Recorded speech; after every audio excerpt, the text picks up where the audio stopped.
All right, we are live for the 31st episode of the Let's Go podcast. We are in full go mode here at the HSL. We got the fall softball league underway last night. We have our HSL fall summer league headed to the semifinals, and before we get into the fall and fall men's basketball and all the U stuff we have going on as well coming up this week Sunday, we want to recap and catch our viewers up a little bit on what's been going on in the summer and go over the playoff matchups. We have some marquee matchups this week in the semifinals. And Dave, I'll let you take it away. This past week, we had a quarterfinals games between the Black Sox and the Rumble Ponies. It was, a game to remember in the playoffs. the Rumble Ponies seem to be the kryptonite of the Black Sox. We lost to them. This is, I believe, our third straight loss to the Rumble Ponies. We lost to them last regular season in the spring, this regular season in the summer, and then in the playoffs to the Rumble Ponies. And Joey, Donnie, I love you, but we should have won that game. The whole gang, we should have won that game. I don't know what it is. And Scheinman's going to hit me up and say we're just better than you, I'm sure. But it was a classic heartbreaker. We had a lot of men left on base, probably 5-6 men. We didn't have clutch hitting, myself included. I was 0 for 4. And I wish the Rumble Ponies a lot of luck, especially after their tough loss to the Hungry Hippos in the spring. It's nice to see them advancing. Well, I'll tell you, Dave, you said you don't know what it is. A big part of what it is Joey Katz. Joey Katz came flying onto the scene as a pitcher in the middle of the season. Joey throws the ball slower than my 9-year-old brother does, but the guy just gets outs. Ari Mosvik, one of the top hitters in the summer league, 0 for 4. He had a nice line drive 0 for out. 5. I came over to Shmuel right after the game, and I said, the only thing making me feel better about my 0 for 4 is Moskovich's 0 for 5. Waitelsman 1 for 4. These guys, no one was able to touch him. And I'll be honest, the week before, the last game of the regular season, my team showed up, and we also didn't touch them. We lost. We gave up a lot of runs, but I think we only scored, until the last inning, we had 0 runs on the board. We scored 4 in the last inning. So I think Joey Katz has been a huge factor, and we should really have Joey on at one point. Joey's an awesome guy and also a facilitator of ABA Illuminate Therapy. ABA Illuminate Therapy, which is the official giveaway sponsor yes. of the HSL. We want to thank him for everything that he coordinates with ABA to help out. But yeah, meaning I was there doing the highlights. It was a close game. It was a tie game throughout, 1-0, then 1-1, and then you had the game-winning hit in the bottom of the 10th, I think it was, with an RBI game-winning single with first and third, 2 outs to send the Rumble Ponies into the semifinals. On the other side of things, you had the Avi Edelman-less Nashville Getaways, which I will still not hearing the end of, with Michael Cohen on the mound facing Annie's Kitchen, who was coming in hot. Both teams a little shorthanded. It was actually a 9-9 due to player availability. Michael Cohen pitched a gem, and apparently Nashville Getaways, without Avi Edelman screaming down everyone's back, was able to take a chill pill and finally put up some runs. They won, I think it was 12-2, a dominant win, and that sets up the semifinals this coming Sunday. We got 2 phenomenal matchups. You got the Robins versus Nashville Getaways. Avi Edelman, the league commissioner, versus Ariel Cohen, the league president. Robins and what was Black Sox and now turns to Nashville Getaways have a massive history of playoff battles. One that stands out in my mind is actually when Ariel Cohen was not pitching, was the 14-inning 0-0 game, which ended up, I think, in a 1-0 Black Sox win on a Mo Feintuch sac fly where Ari Mosvik tagged from third on a ball in the infield. I forgot that part. I think Mosvik got on an error, reached third, and then Mo had like a pop up to shallow outfield, like into the infield, and the Mosvik wow. Forward. So that should be fun. Robins are a phenomenal team. Ariel Cohen always brings a good team, especially for the playoffs. We will have our full roster there, so we're going to be fully loaded as well. And I honestly, as much as I think that's a very intriguing matchup, I think the matchup of the day actually is the next game. The Blue Owls are a really good team, but I'm excited. The Rumble Ponies are a team, as we mentioned earlier, that they started out in the league as a team that got very much pushed around, not only by the better teams, but even by the middle of the pack. They got mercy, they got pushed around, and as the years went on, David, we always talk about Titan League teams, how there's a camaraderie and a community and how they build and add pieces. That's basically what the Rumble Ponies have done in the Legacy League. And now, they haven't just pushed around weaker teams. They pushed around and really driven to the edge some top-level talent teams, such as the Black Sox. They beat the Robins in the spring.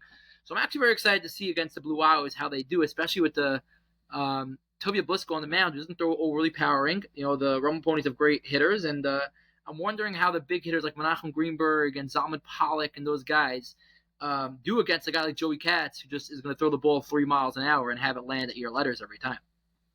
Yeah. All right. It should be a very interesting matchup. So what are your predictions, Avi? Let's start with the National Getaways Robins, and then to which is the game of the week, by the way. I know this is your new feature. I honestly think it's the second game. National Getaways Robins, I think are the two right now favorites to win the championship, and the winner, I think most people would say the winner of that game will probably win the championship, even though we had a very poor season, and Tovia might be watching this and going like, dude, we finished, tied for the 1 seed, and you guys finished in the 6 seed. I'll take that on the chin. I do still think the winner of the Robins Getaways is the favorite to win. I think in the Robins versus Getaways, I think it'll be a tight, low-scoring game. I think it'll be something like 4-2. Getaways will beat the Robins. I think RL will throw the ball well. I think the back end of our lineup might have trouble, but I do think overall we will prevail. And I think the Blue Owls will win as well. I think they'll win something like 5-3 or 6-3. I think Tovia has his ways of maneuvering around lineups, even though he doesn't throw with much speed. And I think Joey Katz's reign of dominance will come to an end in the semifinals. It's an interesting matchup. It's a good point. They're both crafty pitchers, both Joey and Tovia. Dave, I want to hear your prediction on the Getaways Robins. It's a good question. The Getaways are a very strange team. They didn't seem to have much mojo during the regular season, despite a lot of we did lose to the Robins. Yeah, they didn't seem to have a lot of mojo. I think in the playoffs they'll go deep. A lot of talent, but not a lot of mojo. The Black Sox shut them down for the most part. We lost to you 2-1. You guys won on an error, I think, early in the season. Then you guys blew us out later on in the season. Yeah, I was away for that game. The Robins are a well-oiled machine.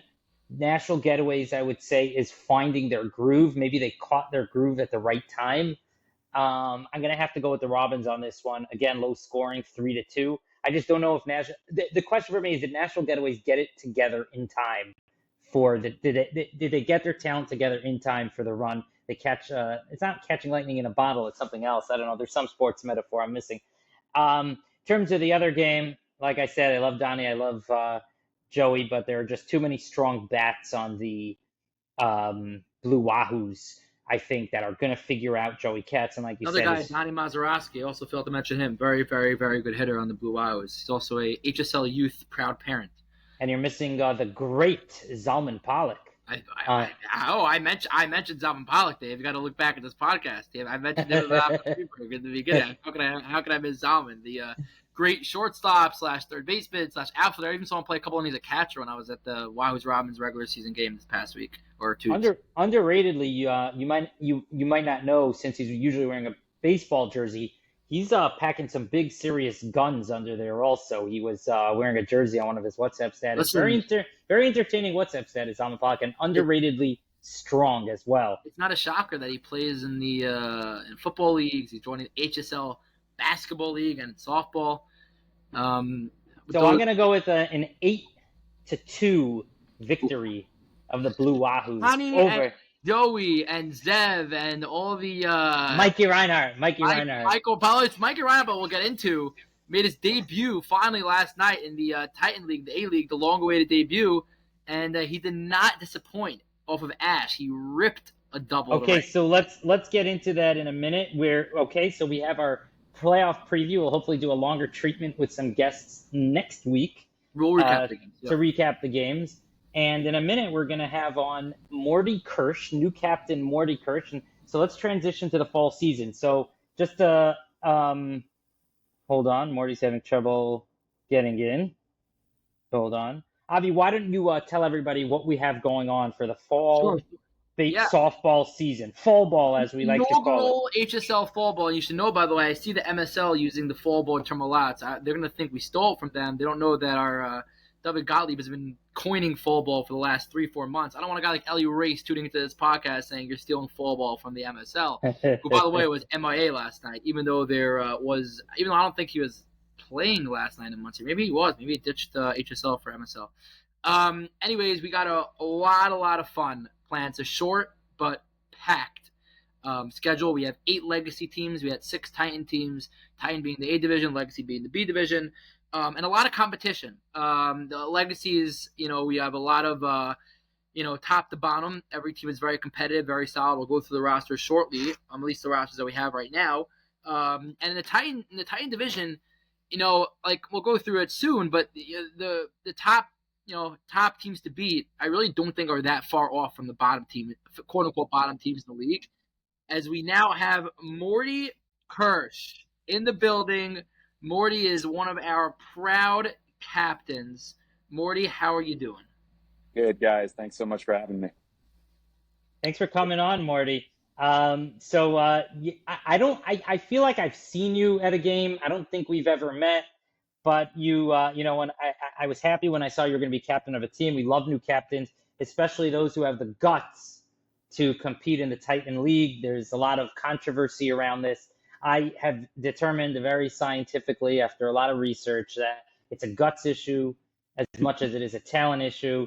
And then Mordy Kirsch shows up and knocks off the legendary, we throw that word around a little too much, but to him it applies, knocks off the legendary Steve Pollan in his very first HSL matchup. It's funny, actually, Ash pitched that game, Dave, so that even takes it to a whole new level. He had Steve Pollan in right field and Ash on the mound, and in an absolute shocker, Gordon Companies with a big victory.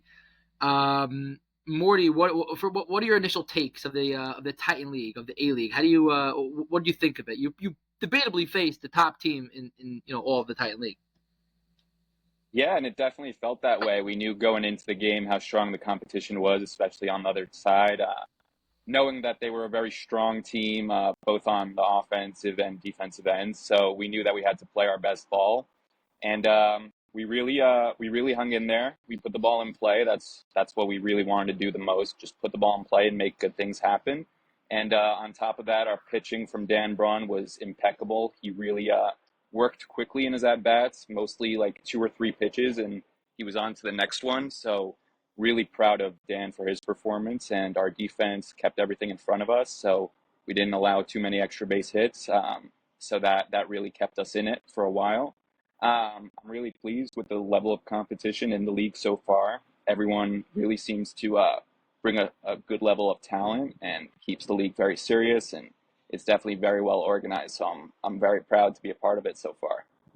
Oh, that's really sweet, Mordy. We're lucky to have you. So have you played in the HSL before in the Sunday program, or is this your first time?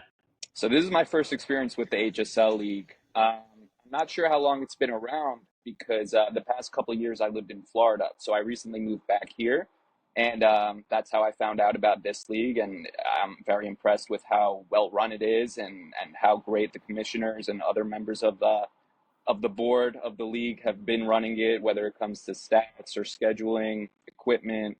Everything going on behind the scenes has been impeccable so far. So especially organizing my team, there's been no issues, no headaches whatsoever. So it's been great.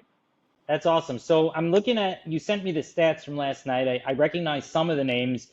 Are you friends with these guys? Do you go back to high school? How did you put this team together? The Smash Bros, the Gordon Company Smash Bros. That's right.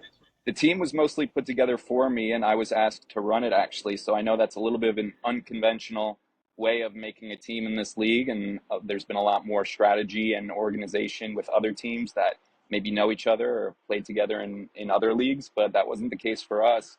I only knew a couple of the guys on our team, and the rest was managed for me, and I was asked to run it. I was more than happy to, but most of the guys I met for the first time last night, and could already tell that we're going to have a great season. We had great camaraderie and chemistry, and everyone on the team could hit, everyone on the team could field. We've got a great pitcher on the mound, so I'm very confident in our chances. Yeah, go ahead, Avi. I was actually when our team in Ariel Cohen's Wednesday Night League in the West Hempstead League, when we played against I forgot their team name, but Mordy was their third baseman. And actually, I don't know if you remember, Dave. Remember you commenting before the game that this guy's got A a cannon? cannon at third base just from the warm ups. And then saw him taking swings over there. And I went over to him after the game. I'm like, Morty, we got to get you. I remember now. I remember now. We got to Yeah. get you in the Titan League for the fall, and that's all it started. We took down his number, and he gladly, I guess, accepted the reins to run the team. And they look good. Like it didn't look like they got lucky. They hit Ash. Like they didn't knock him. No one knocked on Ash, but they got hits. They got they got to hit the ball on the ground. They did what they had to do, and it was a shocker. I love it. Javi, now that you mention that, when I put out the blurb for the podcast, I'm going to put out Mordy Kirsch explains how Gordon Companies knocked around Daniel Ash in their first game. I'm not going to be able to resist that. I was speaking with Ash last night, and Ash actually showed me that he unfortunately has the community archived. So he was. I'm like, but Daniel, like we see you read everything, so you must read it. Who cares that it's archived? He's like, yeah, but it's I look at it once in a while, but it's I don't really watch anything that's posted on there. I'm like, okay. That's very classic, Daniel. So Morty, who asked you to captain the team? I believe it was Shmuel Rada, who I actually haven't met in person either yet. So I'm getting introduced to this league on many different accounts lately, which I love.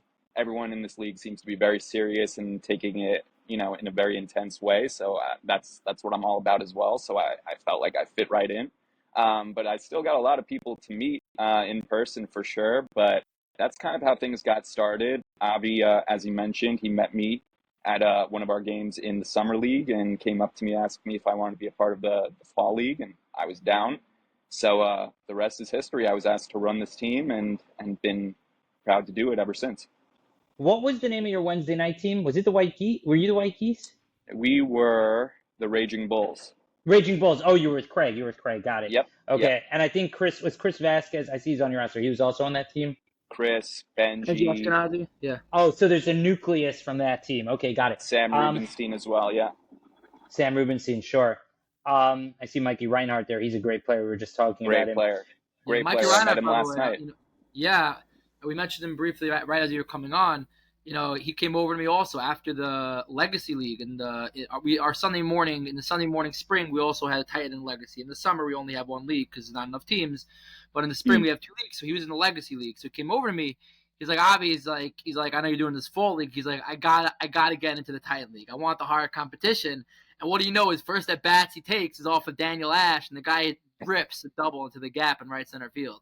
Yeah, that was a great shot. Like a legit double. And on the broadcast, I'm like, Mike, there you go. You wanted it, you got it, and he delivered. That was a great shot. And Sam hit a double the next at bat. So that was a really good way to start that inning. I think we scored 2 runs that inning. So really, really great from all parts of the lineup. The boys last night. But yeah, their pitching was really good. We were able to take a lot of at-bats deep into the count. A lot of 3-2 at-bats. Worked a few walks in there to get guys on, move them over. That's what we wanted to do. So, Morty, how old are you? I'm 27. 27. So, you were living in Florida for the last couple of years? I was living in Florida the last 2 years, but I'm originally from the 5 towns. Yeah. From where'd you go to high school? I went to DRS. DRS. Did you play softball over there? Yeah, all 4 years, and then at Yeshiva University, where I went to undergrad, I played on the baseball team there for 4 years. I was going to ask you, I saw you wearing a Yeshiva University shirt one of those days. I was going to ask you, you played on the YU team? Yeah, the baseball team. So I played there for 4 years as well, and now I'm back to softball a little bit. Javi, do you have a little lag when Morty talks? Yeah, I do. I have it's bad? Yeah, Sorry about that. The audio. It's not going to show on the podcast. It's going to show on the actual. Whoever's watching this now, you get to live reaction. We're watching Morty continue to talk even after he stops talking, but you guys don't know what we're talking about. It'll all look Wait, normal. Morty. So it's funny. So you played a lot of softball. You played hardball also, and now it also makes sense that you play third. You played third base in baseball also. Yeah, pretty much all over the infield. I played second and third. Mostly towards my junior and senior year, I played third, and then I started relief pitching a little bit. So yeah, I'm familiar with the infield. And how does playing the hot corner in softball compare to hardball? Do you find it much easier? Is it harder? Is it the same? It's a lot different. I wouldn't say easier or harder. Just the size of the ball being twice as big is already a lot different. Being 60 feet instead of 90 feet is a lot different. So I would say those are the two biggest differences. The throw from third in baseball seems like it's a mile long. So sometimes in softball, it feels a lot better to have that little bit of an easier throw. But in terms of reaction time, Yeah, just as fast in either one based on how because it's fast 30 the feet. ball is coming off the bat. Yeah. So Mordy, Got so it. I'm definitely was actually fun. I'm actually curious what you do. Like, what's your what are you employed as, or are you in school? Because you're rocking this interview, I think, better than anybody I've ever seen. You're answering with confidence, and it looks like Poise for and years. poise. No, really, Yes. for years. You look like Evan Roberts. So I don't know if you've watched any of our podcasts. We had Evan Roberts No, on our last podcast, and even Frank the Tank was struggling to answer some questions that we had him on. You're he rocking was this. on here. What? Frank the Tank was on here. Yeah, you got to check out the HSL podcast. We had Frank the Tank on Wow, 3 that's podcasts ago. incredible. Wow, I'll check that out. That's Yeah, amazing. we had Frank. Avi, I think I know the answer. This is What? a guy who played on YU for 4 years. It's hard to imagine the level of media scrutiny that he was under while he was there. He'd get back to his locker after the game. Every Yeah, major sports network was there, the regular broadcasting network. So I think that's where Morty gets it from. exactly. ESPN was calling me every other day. It was tough, guys. But yeah, professionally, I've worked in sports for a number of years. Most recently, I was living in Florida, living in Orlando specifically, and I was working at the University of Central Florida in their athletic department. Prior to that, I worked in other Division I athletic departments, and prior to that, I've been a Division III student athlete. So I've got a lot of experience in sports, and baseball's always been my first love. So definitely been around it for a while. So what's going on with that career? You left University of Central Florida, and what are you up to now? You left a So I dream job. recently, I know, right? It was awesome living in Orlando, working at UCF. It's actually the biggest school undergrad attendance wise in the country, which I didn't even know before I took the job. There's like I didn't know that either. 70,000 undergrad Wow. students. Wow. Seeing how intense football season is at the Division I level was really awesome to be a part of and to work in that. Uh, and having pretty much every like major stadium on campus was beautiful. Everything was first class, and just being a part of that and being able to be around it really just helped me become a professional.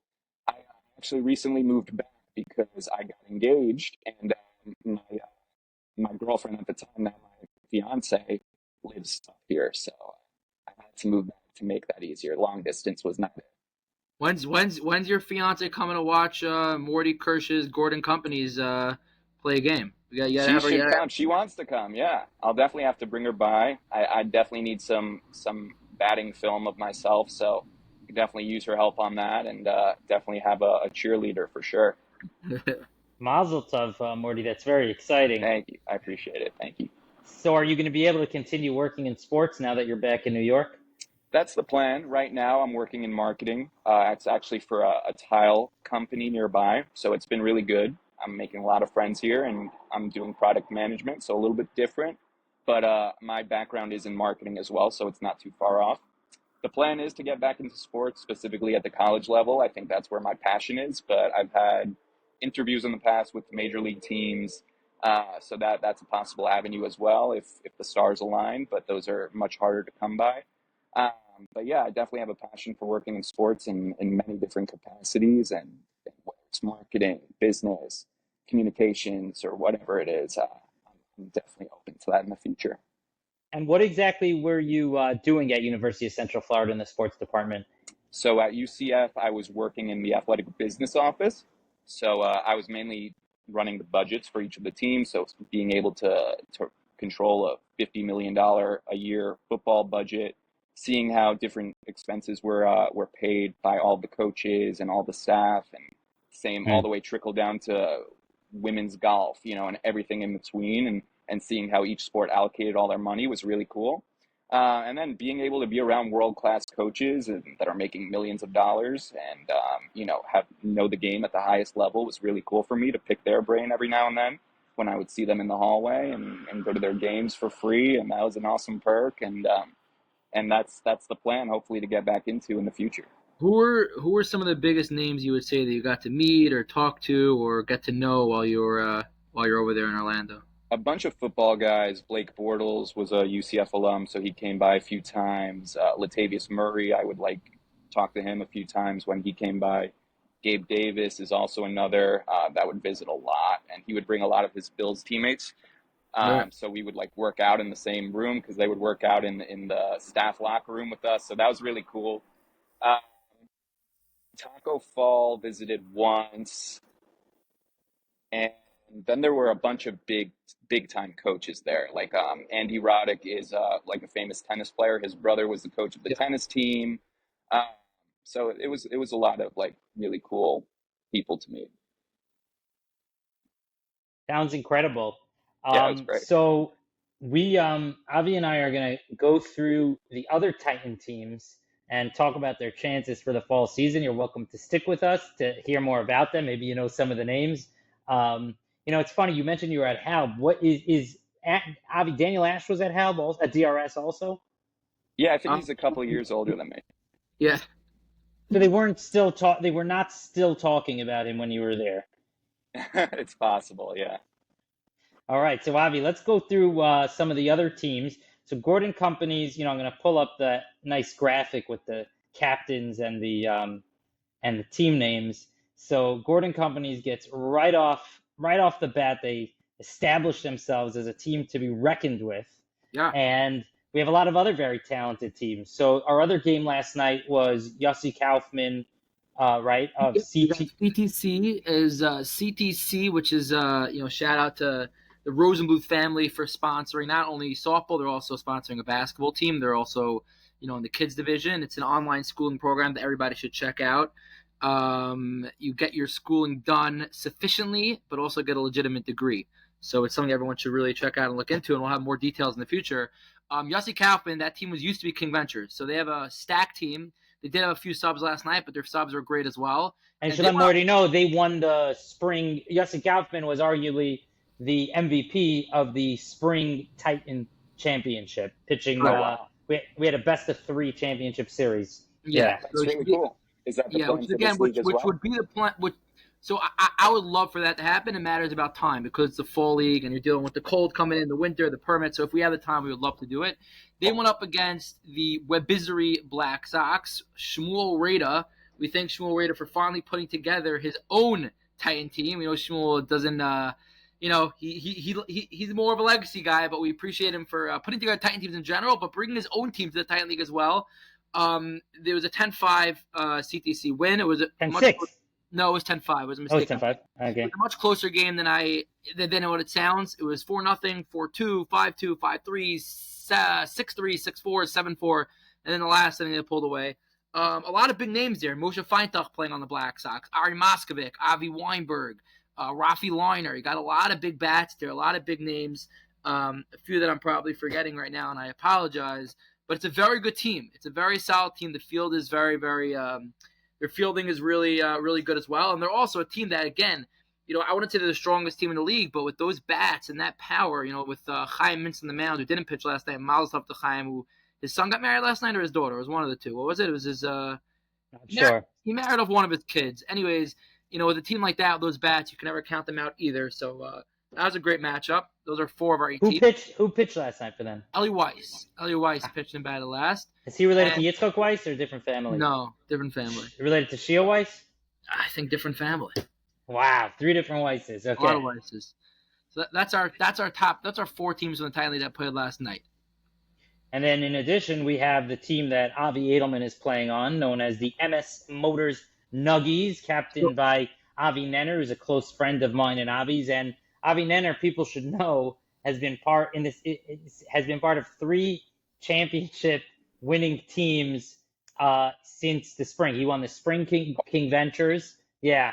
He won the Monday night, which is the A League for the West Hempstead Softball League with Daniel Ash. And his shul league team. He wasn't there for the championship, but he won the shul league, which is a Sunday league. Morty, sorry, we're bombarding you with all this information. No, So I love based it. on you love it.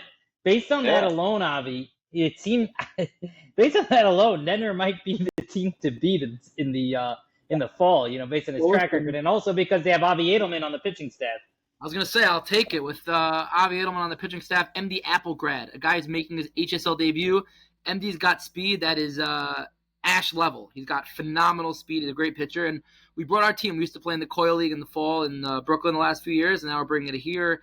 Guys like Surly Friedman, Hill Rokach, Moshe Zinn, Noah Aaron, phenomenal player. The past few years, he's grown tremendously. I faced him in the championships.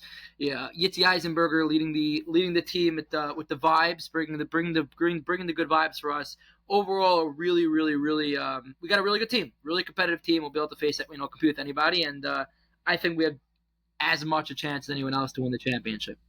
And then the last team, coming with a lot of swagger, as always, Yossi Levinger. The Levingers are not lacking in confidence, which is a great thing about them. And he's going to be captaining King Ventures. Yossi. This is King Ventures' new team. Their new 2.0. King Ventures 2.0. We got the Levenger brothers, Menachem Dicker, who is a great player. Shua Danny, who we hope is going to play enough to qualify. Shua, if you ever watch this, HSL over Coil all day. Choose us. They're going to have a really good team. They're DeVore, phenomenal outfielder, one of the best in the business. Little kid, but he is insane in the outfield. They're going to have a very solid team. They're going to have a great fielding team. They might struggle a little bit at the plate, but in the field, they're going to be lights out. They're going to be good. Like I said in the beginning of the podcast, Morty, you were missing. The way the Titan League shapes out is you have the top two big dogs, one of them that you beat and the second one that actually played after you.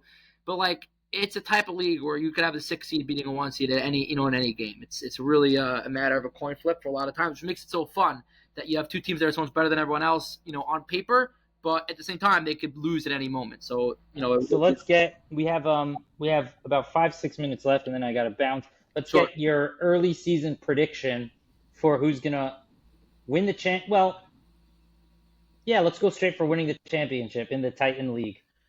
I'm gonna go with the MS Motor Nuggets, baby. We're gonna hold out in the fort. I think myself and MD Applegrad. I think we're both really you're young. We're younger than most of the top pitchers in the Titan League. Much younger, I would say, 10 years younger. Our defense is phenomenal with Zinn and Rokach at short and third. Shout out, by the way, to Moshe Zinn. And Yonason Lowinger also, I failed to mention, who is not playing tonight, so he's not in my head right now, but he's also a phenomenal player. He's on MS Motors. Yeah, so shout out to Lowinger, Zinn, Rokach, if I'm missing anyone else from the tournament championship team who's playing on our team in the fall. These guys are phenomenal. They're phenomenal. And forget hitting in the field. So lockdown. So as long as we're functional and we have our head on our shoulders, we don't walk guys, it's going to be very hard to score runs against us. Extremely difficult. Shirley Freeman in the outfield. The anchors at Chaim Zagelbaum, another phenomenal player. I think we win it. I think we take it. I think it'll be a lot of low-scoring games. I don't think we'll put up so many runs. We didn't, we're missing a couple big bats. Mo Feintuch, who used to play for us, now playing for the Black Sox. So, but I do think we definitely have I think it's anyone's year, but I think we have the best chance to win. I'm going to check when you're playing Morty's team. Oh, it's next week. Oh, wow. Next week? We have a doubleheader next week, I think. So it'll make sense. One of the games are against Morty, yeah. So Morty, Avi's, what did you say? We have a single game next week, so. You have a single game. You're playing them. Bay Park, I think. The back end. Oh, you might have a small advantage there, Morty. You're playing them the back end of a doubleheader at Bay Park, so you might get the Nuggies a little bit tired. Might get them on their back foot. But you just heard a long spiel from Avi about how he's going to win the championship. Can you give us your pitch for why Gordon Companies is going to take the crown this fall? For sure. I think last night says it all. We came in as severe underdogs, and Avi made that known to me well beforehand. So definitely came in with a little bit of I also picked them to lose. Besides from making it known to me, I actually picked on the poll. I actually picked the CBS to win. Yeah, so I definitely came in with a little bit of a chip on my shoulder. I always love being the underdog, and I prefer it that way. And I'm here to keep on proving other teams wrong the same way. I know that we weren't as organized in forming our team as some other teams were, and things were kind of done for us in putting that team together. But once we were on the field last night, it looked as if we've all been friends for years. We all really had that chemistry going, and we put bat on ball when it mattered most and took advantage of mistakes and kept the ball in front of us. And our pitcher's phenomenal, knows how to put the ball in spots where he wants it, and can't think of a better recipe for success than that. All right. I don't know if you know, but Dan Braun and Benji Ashkenazi, they've been a battery. They've been pitching together for years. It must be at least 10 years by now. They have great chemistry. Absolutely. We got to get Benji on here one time, but he says the catcher is the most important position on the softball field. I've heard him say that more than one time, which is a pretty bold claim to make. Now, Avi, quickly, since I got to bounce, I'm looking at the Legacy League schedule. First of all, I'm a little confused. I see some games were supposed to be played Monday night in the Legacy League. We had Legacy games last night. The New York Jets got it. So all those games were transferred. Yeah, but by the way, shout out to the teams that played last night. Props to you guys for manning up, not needing to see the Jets get blown out on opening day and Aaron Rodgers throwing up another dud. Props to you guys for manning up and playing because we had no room for anyone else to be moved to Tuesday. We had 3 doubleheaders tonight. We're full to capacity. Wow. So wait, Avi, the Monday games moved to all those Monday games are now on Tuesday, except for the teams that played last night. No, right. No. So every Legacy team is playing tonight. Yes, all Legacy teams are playing tonight. So we have 8 games. We don't have time to properly preview them. We got Safe Telecom versus Precision Writing. What? Avi, we're going to have to do a full recap tomorrow of all the games and the rosters. And last but not least, shout out, I'm playing Mordy. I'm playing in the Legacy League, which is what we call our B League. One of the things we try to build up people's self-esteem in this league by focusing on what their talents are. We don't sugarcoat anything. We don't pretend. We have Titan and Legacy, but we don't shy away from A and B, and we encourage people to figure out their strengths and weaknesses and apply them how they can in the league that they want. So I'm in the B League on the Syrian Sensations. I'm Ashkenazic, but I crept in on a mostly Syrian team, and we're going to be going up against the Robins right away, which is a very tough team. Ariel Cohen, the league president that Avi mentioned, is the pitcher. And Avi Solly Essis, who's a great hitter, was posting last night in our team chat asking about the pitcher. I said, this guy's tough. I said, he's tough. He's a tough pitcher. To me. I told Solly, this is going to be a great welcoming to the Legacy League. I know you're a little nervous about the talent. I'm like, let's see what you do tomorrow. Which is now tonight. It's a good test. I'll be there. It'll be the Robins versus the Syrian Sensation is the game of the week tonight. I do apologize to Avi Nenner and the boys on my team. I will be playing at the game, so there'll be no highlights. But the main focus tonight will be Robins versus the Syrian Sensations. Avi, if you could give one tip to hit off of Ariel Cohen, what would it be? Stay back. Don't let him beat you on his garbage stuff. Stay back. Ariel is, he doesn't walk guys, but he doesn't necessarily get ahead of the count all the time. A lot of times he'll fall behind 1-0, 2-0. And one of the reasons why he doesn't walk guys is because he'll throw a pitch over to get back in the count. He won't throw a 2-1, rising fastball or a 2-1, what he calls his knuckleball or his spinner or whatever it is. He doesn't want to fall behind 3-1. He's going to throw something over. Don't be aggressive. Don't jump on that first pitch. Wait for something to come to you, because more times than not he'll be behind the count 1-0 or 2-1 and he'll throw something ahead. All right, well, we got to wrap with that, Mordy. Thanks so much for coming on. We really appreciate it. Congrats on your big dub last night, and hopefully we'll have you on again soon, and maybe have you on for our playoff or championship special podcast. Thanks, Mordy. Appreciate it. Thank you both. Hopefully the audio turns out okay. I appreciate you having me on. It probably will. Okay, thanks, Mordy.